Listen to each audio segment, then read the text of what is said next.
Hello buddy, here's my Harbor Breeze Vector Elite / Patera cleaned. That video goes out to Fanlover27. He wanted me to save it, and I did save it. Well, actually my dad did.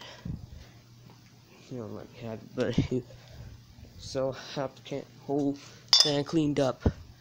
We'll have some dusty spots.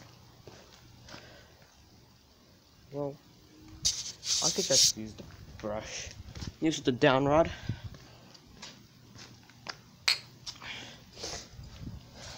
And I'm gonna try to brush everything all out. Overall, this actually is one of my favorites. It came from the house. But if you go down here to this house, that's the one I'm talking about.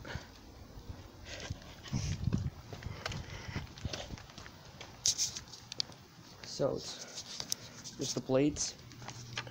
Well, I was trying to save the Galileo, but unfortunately it could have been went to scrap. Sadly, I was unable to save the Galileo, but at least I saved this because of childhood.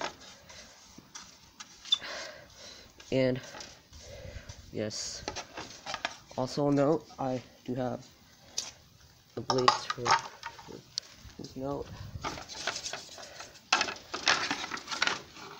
Pull the blades out. Here it is. Here are the blades for it. Here's the shades and bulbs I took all from the fan. I'll put them on later. I'll take a picture of it. So, thank you for watching. Hope you enjoyed.